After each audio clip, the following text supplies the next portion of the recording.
주의 말씀을 가르치며 전파하니라. 아멘.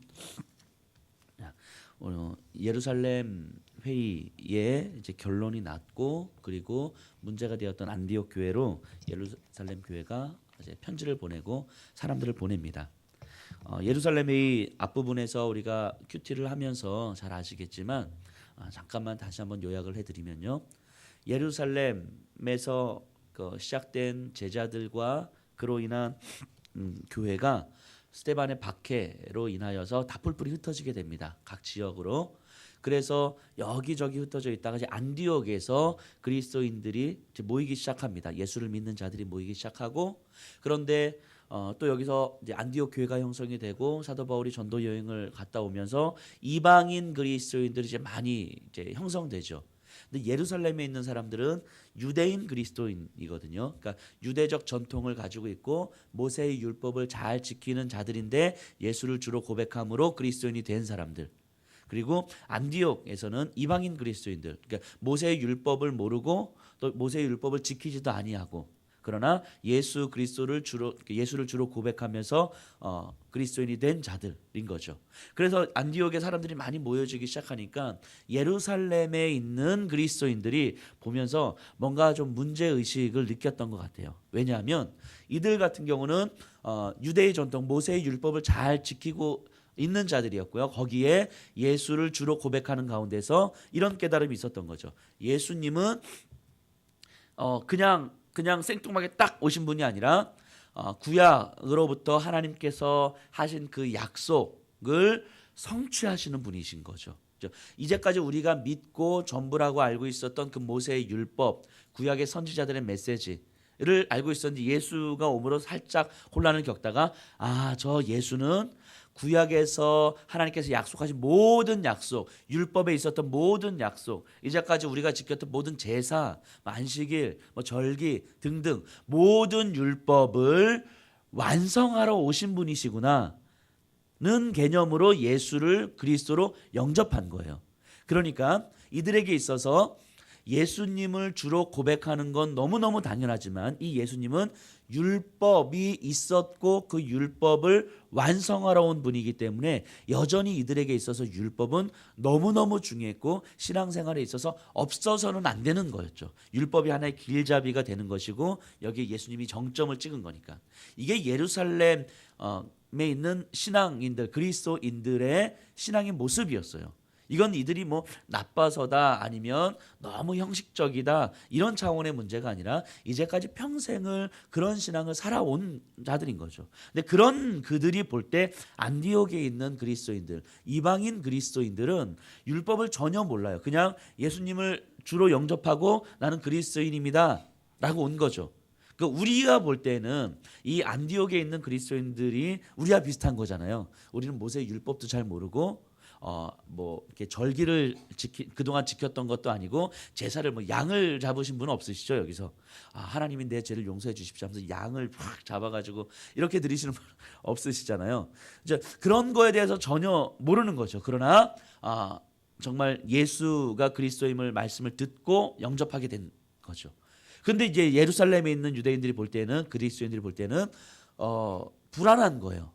뭔가 율법으로부터 안정적인 신앙의 길라잡이를 잡고 그리고 여기에 정점으로 예수를 주로 고백하는 게 있어야 되는데 아무것도 없고 예수만 주로 고백하는 저 모습들을 보니까 너무 소위 말해서 우리로 볼 때는 되게 자유주의 같고 자유분방한 것 같고 뭔가 예수를 주로 고백하는 것 같은데 도저히 납득할 수 없는 어떤 자유로운 신앙의 모습들이 불안하기도 하고 이단자 같기도 하고 자유주의 같기도 하고, 그래서 그리스도인이라고 부르기에는 너무너무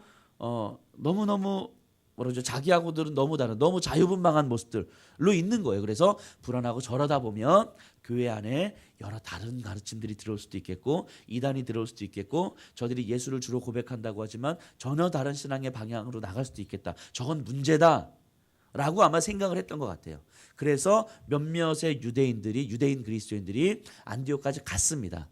가서 그들에게 뭐라고 이야기하냐면 너희가 할례를 받지 아니하면, 즉 모세의 율법을 지키지 아니하면, 모세의 율법에 이야기한 대로 하나님의 백성임의 증표를 율법에 따라서 행하지 아니하면 너희들이 입술로 고백하는 그런 예수를 주로 고백한다는 그것은 아니다. 그래서 할례를 받지 아니하면 구원을 받지 못한다. 이렇게 이야기를 한 거예요. 그랬더니 안디옥 교회에서 이제 난리가 난 거죠. 도대체 그게 무슨 소리냐? 그리고 바울도 이야기하기를 어디에 도대체 그게 무슨 소리냐? 율법, 할례는 하나님께서 구약에서 자신의 백성들에게 주신 것이지만 더 이상 그것이 구원의 조건이 되지 않는다. 오직 예수 그리스도의 이름으로만 된다. 했더니 엄청나게 큰 다툼과 변론이 있었던 거예요. 그래서 안 되겠다 싶어서 바울과 바나바가 예루살렘으로 파송을 가서 예루살렘의 사도들과 교인들과 모여서 이 문제에 대해서 우리가 어떻게 할 거냐 서로 의견을 주고받는 과정까지가 이제 그러니까 어제까지 본문 과정인 거죠. 그래서 결론이 이렇게 납니다. 베드로가 예루살렘 회의에서 베드로가 한번 연설을 하고, 그리고 바울이 한번 연설을 하고, 그리고 예루살렘 교회의 또 지도자였던 야고보, 장로인 야고보가 연설을 쭉 하면서 우리가 이방인 그리스도인들에게 짐을 지우지 말자 하면서 기본적인 몇 가지만 우리가 지키게 하자, 뭐 이렇게 딱 결론이 납니다. 그 결론이 이거예요. 28절인데요. 어제 본문에도 나오는 거지만 이건 28절에 잠깐만 정리해 보면요. 성령과 우리는 이 요긴한 것들 외에는 아무 짐도 너희에게 지우지 아니하는 것이 옳은 줄 알았노니 우상의 제물과 피와 목매어 죽인 것과 음행을 멀리할지니라. 자, 이 네 가지예요. 우상의 제물, 피, 목매어 죽인 것, 음행을 멀리하라. 그리고 더 이상의 율법을 지키는 건 너희가 안 지켜도 돼. 왜냐하면 구원은 오직 예수 그리스도의 이름으로만 가능한 거니까. 이렇게 결론을 딱 내는 거예요. 이게 냈고, 그리고 이 결론을 이제 편지로 써가지고 바울과 바나바, 그리고 예루살렘에 있는 아마 지도자급 인물이었던 것 같습니다. 유다와 실라를 4명을 이제 보냅니다. 안디옥 교회로 보내서 안디옥 교회에 이 예루살렘 회의의 결정이 이렇게 났습니다라고 편지를 써서 이제 보내드리죠. 이제 이 내용입니다. 자, 그 배경을 가지고 22절 잠깐 보겠습니다.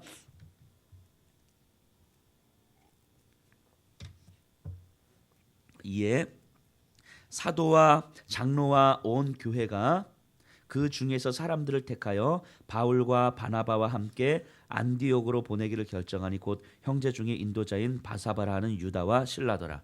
바울과 바나바는 원래 자신들이 있어야 될 곳인 안디옥으로 가는 거고요. 그리고 이들만 가면 좀 신빙성이 떨어지니까 예루살렘에 의해서 인정할 수 있는 지도자급, 아마 차세대 지도자였을 것 같아요. 베드로나 장로 야고보가 원로급 지도자였다면 차세대 지도자급인 유다와 실라를 같이 보냅니다. 즉 유다와 실라를 같이 보낸다는 것은 예루살렘 회의에서 결정한 것이 공신력이 있는 것이고, 이들 유다와 실라가 말하는 것은 충분히 믿을 만하다. 그래서 유다와 실라의 말을 그냥 믿고 따라가면 된다, 이런 의미였을 겁니다.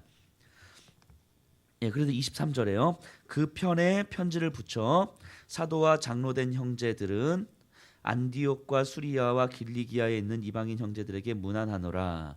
그래서 편지 내용이에요. 이제부터는 편지 내용인데, 안디옥 교회의 편지 내용인데 보니까요.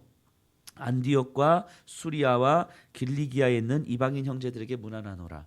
즉 안디옥 교회에만 해당되는 게 아니었다는 이야기를 인 거죠. 즉 안디옥 교회만의 문제가 아니라 모든 이방인 그리스도인들에게 있었던 문제 같아요. 그때 당시 이방인 그리스도인들이 많이 모이기 시작하면서 그들에게 언젠가는 터졌어야 할 문제인 거죠. 유대인 그리스도인들과 이방인 그리스도인들이 또 함께 있다 보니까 언젠가는 터져야 될 문제. 24절 들은즉 우리 가운데서 어떤 사람들이 우리의 지시도 없이 나가서 너희를 괴롭게 하고 마음을 혼란하게 한다 하기로. 여기서 보니까 뭔가 또 좀 느낌은 다릅니다. 뭐냐면 이 사도들 장로들이 편지를 쓰잖아요.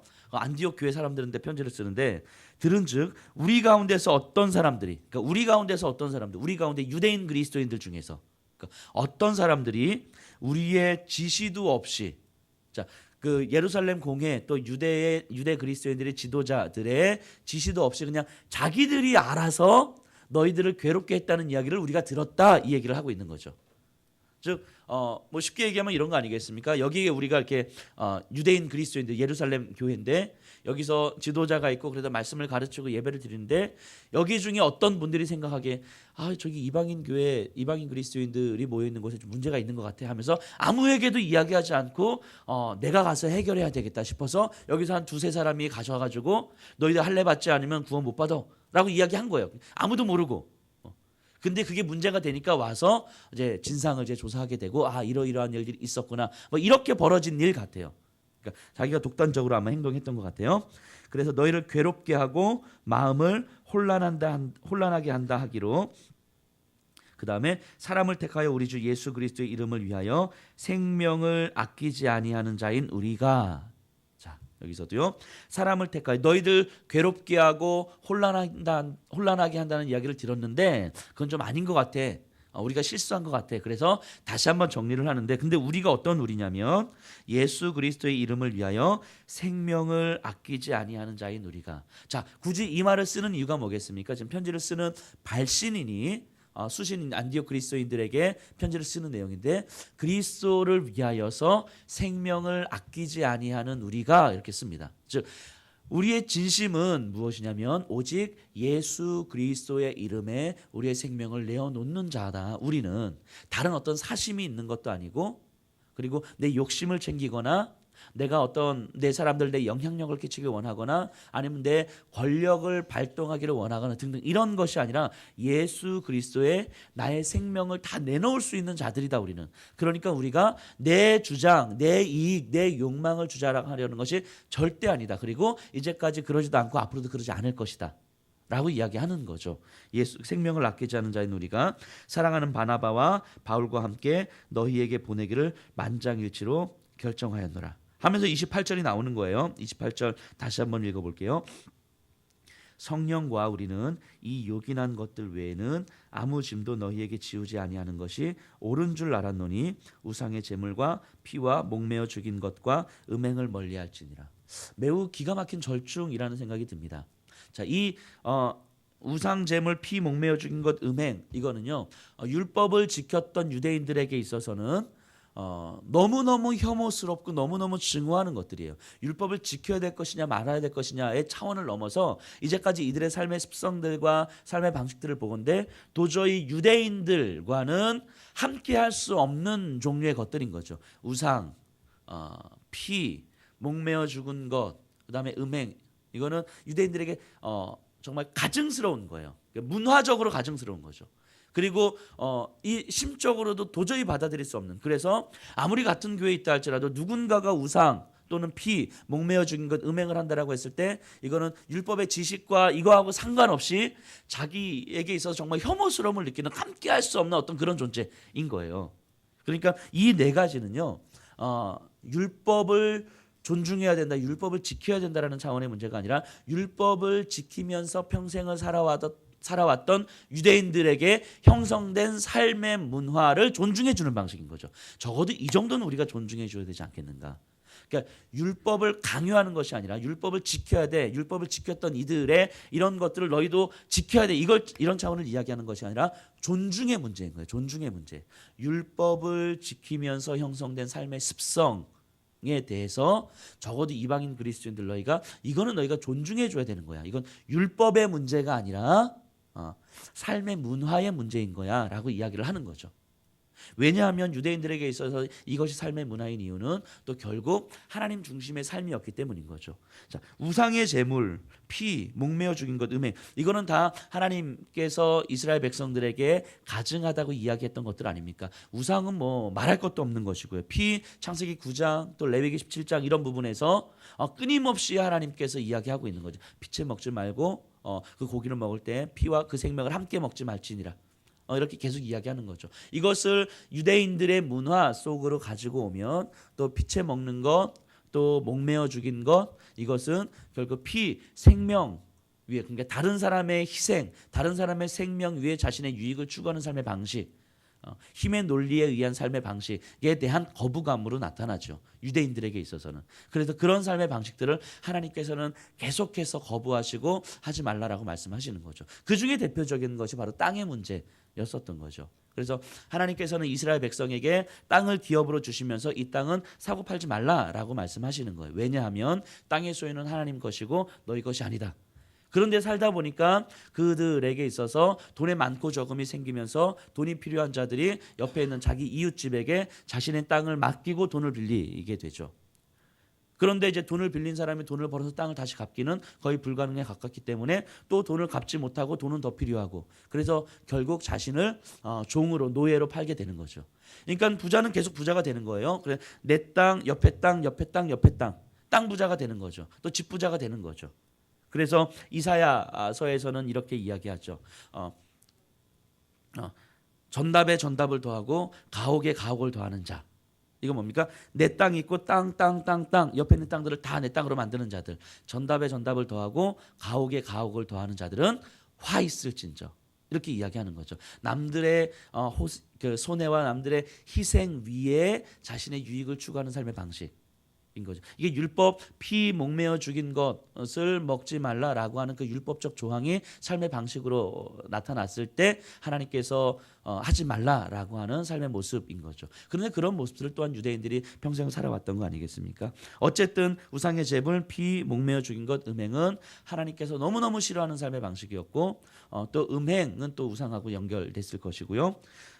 그래서 이런 것들은 유대인들에게 있어서는 어쨌든 몸의 습성과 삶의 문화로 자리 잡았을 거예요. 자리 잡았을 겁니다. 그리고 이방인 그리스도인들에게 적어도 너희들은 율법의 차원이 아니라 삶에 대한 존중의 차원으로 이 정도는 너희가 지켜줘야 된다 라고 이야기를 하는 것이고요. 또 이방인 그리스도인들을 향하여서는 적어도 이 부분은 하나님과의 관계에서 너희가 지켜야 되는 것들이다. 하나님과의 관계에서 율법적 조항을 지켜야 되는 것들이 아니라 너가 하나님과의 관계에서 이것들은 전혀 하나님 안에서 영적으로 깊어지는데 전혀 유익이 되지 않는 것들이다. 우상의 제물을 먹는 것이라든지, 그래서 하나님 외에 다른 어떤 신적 존재, 그 다음에 이것이 내 내면적 신의 존재든지 하나님에 대한 왜곡이든지 아니면 진짜 다른 신이든지 상관없이 정말 살아계신 우리 주 여호와 하나님 외에 다른 방식의 신을 내 안에서 만들어내듯 외부에서 만들어내듯 그것은 하나님과 영적 깊은 교제를 들어가는 데 있어서 전혀 유익이 되지 않는 것이다. 피채 먹는 것, 목매어 죽이는 것, 음행하는 것도 다 마찬가지인 거죠. 그리스도 안에서 신앙인으로서 살아가는 데 있어서 너에게 전혀 유익이 되지 않는 삶의 방식들이기 때문에 너희는 이런 것은 지켜야 된다 라고 이야기를 하는 거죠. 그러니까 유대인 그리스도인들과 이방인 그리스도인들에게 정말 각각의 적절하게 절충된 안을 내어놓는 거죠. 그 누구에게도 강요된 방식이라든지 이렇게 틀을 강요하거나 형식주의를 강요하는 방식이 아니라 하나님과의 관계에 있어서, 하나님 관계에 있는 사람들을 존중하는 방식에 있어서 누구나 다 납득하고 인정할 만한 방식으로 절충안이 나온 거예요. 굉장히 기가 막힌 절충안 아닙니까? 어떻게 이런 지혜가 나올까요? 이러면서 이런 생각을 좀 해봅니다. 여기 28절에 보면요, 성령과 우리는 이 요긴한 것들 외에는, 이렇게 나와요. 이 절충안의 핵심이에요. 성령과 우리는 이 요긴한 것들 외에는, 즉 우리가 결정한 것인데 이것은 누가 결정한 것이냐면 성령 하나님의 인도하심을 받아 성령 하나님을 따라 결정한 것이다 라고 이야기를 하는 것이고요. 그리고 이 요긴한 것들 외에는, 이 요긴한 것들, 정말 필요한 것들 외에는, 근데 이 정말 필요한 것이 뭐였습니까? 율법적 조항, 항목, 내 경험, 지식, 뭐 이런 것들에 의해 보니까 그런 것이더라. 이런 것이 아니라 정말 우리와 하나님과의 관계, 당신과 하나님 관계에 있어서 정말 중요하더라. 이거는 정말 하면 좋지만 안 해도 되는 그런 것들이 아니라 내 사심, 내 경험, 내 지식에 근거한 것이 아니라 당신과 하나님과의 관계를 보니까 이건 정말 필요한 것이더라 라는 의미에서 이 요긴한 것들인 거죠. 이 요긴한 것들 율법, 뭐 이런 것들이 아니라고 하는 거죠. 지켜야 되는 나의 말빨 이런 것들이 아닌 거죠. 정말 하나님과의 관계에서 정말 중요한 것이 무엇인지를 계속 성령의 지혜를 통해서 고민하고 경험하고 기도하는 가운데에서 이거는 정말 당신에게 꼭 필요합니다. 그리고 우리에게도 꼭 필요합니다. 하는 그것인 거예요. 여기에는 어떤 사심도 들어가지 않은 거죠. 사심도 들어가지 않은 것. 내 영향력을 끼쳐야 되겠다. 내 경험에 근거해 보니까 이렇게 하는 것이 맞더라. 이런 차원의 문제가 아닌 거예요. 그러니까 이 요긴한 것들을 생각하면서 저는 오늘날 우리들의 모습도 한번 생각해 봅니다. 매우 단순한 거거든요. 매우 단순한 거. 제가 지난주 우리 3교회 수요예배 드릴 때 잠깐 말씀드렸던 내용이긴 한데 한 3주 전에 제가 초등부 아이들하고 라오스를 데리고 다녀왔는데요. 그 중에 있었던 에피소드입니다. 라오스 아이들은 이제 신발을요, 그 한 반 정도는 안 신고 다녀요, 신발을. 근데 이제 우리 초등부 아이 중에 하나가 신발을 벗고 이렇게 다니는 거예요, 낮에 계속. 그래서 저녁에 이제 물어봤어요, 그 아이한테. 얘가 왜 이렇게 신발을 벗고 다녔어? 그랬더니 얘가 뭐라고 그러냐면 라오스 아이들이 신발을 벗고 다니는데 그 마음이 어떨까 싶어서 저도 좀 한번 벗어봤어요. 마음이 얼마나 이뻐요. 그 마음이 너무너무 이쁘죠. 근데요, 저는 그 말을 듣고 나름 정말 많이 고민을 하게 됐어요. 왜냐하면 저는 라오스를 그래도 꽤 많이 왔다 갔다 했거든요. 근데요, 저는 그 친구는 처음 갔다 온 거예요. 그 초등학교 5학년 아이 처음 갔다 온 거고 저는 그래도 꽤 많이 왔다 갔다 했는데 단 한 번도 저는 그런 생각을 못 해봤거든요. 단 한 번도 내가 저 아이들의 마음을 품기 위해서 내가 신발을 벗어봐야 되겠다 하는 생각을 한 번도 못 해봤어요. 근데 쟤는 처음 왔는데 쟤네들의 마음이 어떨까 싶어서 저도 신발을 벗어봐서 이 얘기를 하는 거잖아요. 무슨 차이일까? 그 친구하고 저하고 무슨 차이일까? 근데 이런 마음이 들었어요. 저는요, 신발을 벗으면 발이 아프다는 걸 알아요. 그러니까 신발을 벗고 다니면 발이 아프다는 것을 아는 거죠. 그러니까 저에게는 신발을 벗는 건 불필요한 일이라고 여겨질 수 있는 거예요. 굳이 그렇게까지 하지 않아도 되는 일이라고 생각이 되는 거죠. 제 경험이 말해주는 거죠. 제 경험이. 근데 그 아이는요, 그런 경험이 없으니까 그냥 그 마음에 따라서 움직이는 거예요. 아마 제가 신발을 벗는다라고 생각했으면 이런 정도 생각했을지도 모르겠습니다. 그 아이들과 같이 맨발로 축구하고 맨발로 다니면 발이 아프니까 근데 신발은 좀 한번 벗어는 보고 싶고, 그럼 타이밍을 보는 거죠. 그래서 크게 움직이지 않고 그냥 실내에서 아이들하고 이제 페이스 페인팅 그림 그려줄 때는 크게 움직이지 않으니까 신발을 벗어도 크게 아프지 않을 거. 그러니까 그때 신발을 벗고 내가 그 아이들의 마음을 품어봐야 되겠다. 품었으면 요 정도 품었겠죠. 그리고 나서 저녁에 이렇게 하면서 제가 신발을 벗어서 그 라오스 아이들의 마음을 한번 품어봤습니다. 뭐 요 정도 얘기하지 않았을까? 요 정도? 왜냐하면 저는 경험도 있고 지식도 있고 생각이 많기 때문인 거죠. 그러니까 이것저것 많이 재는 거예요. 계산하는 거죠. 그러니까 저는 그 아이의 이야기를 들으면서 예수님께서 하신 말씀, 어린아이와 같지 않으면 천국에 들어가기 쉽지 않다, 어렵다라고 하는 말씀이 입체적으로 다가오는 거예요. 입체적으로. 아이는요, 생각이 들어오면 그냥 그대로 반응하는 거예요. 그 결과가 어떻게 될지, 이것이 무슨 의미가 있을지 하고 상관없이 마음이 들으면 그냥 반응하는 거예요. 단순하죠. 근데 어른들은요, 어른인 저는 그 마음, 내 경험과 지식에 그 마음이 들어오지도 못하게 할 뿐더러 그 들어와도 이것저것 계산하고 재고 해가지고 뭔가 적절한 어떤 것들을 만들어가는 거죠. 심지어는 아마 이렇게 이야기할지도 모르겠습니다. 그 아이가 이제 신발을 벗어도 그 마음을 품으려고 신발을 벗어봤어요라고 했을 때 제가 생각을 하는 거죠. 그러면서 꼭 그 마음을 품기 위해서 우리가 신발을 벗었어야만 할까? 신발을 벗는 게 우리에게 무슨 의미가 있지? 신발을 벗지 말고 다른 방식이 뭐는 없을까? 뭐 이런 생각들 한번 해보는 거죠. 그러면서 합의를 도출하는 거예요. 자, 그럼 결론적으로 우리가 그냥 신발을 벗는 걸로 합시다. 다음 라오스 때는 우리가 다 같이 신발을 한번 벗어봅시다. 이미 이거는요, 하나님이 주신 마음으로부터 멀어져 있는 거죠. 이미 이런 거는.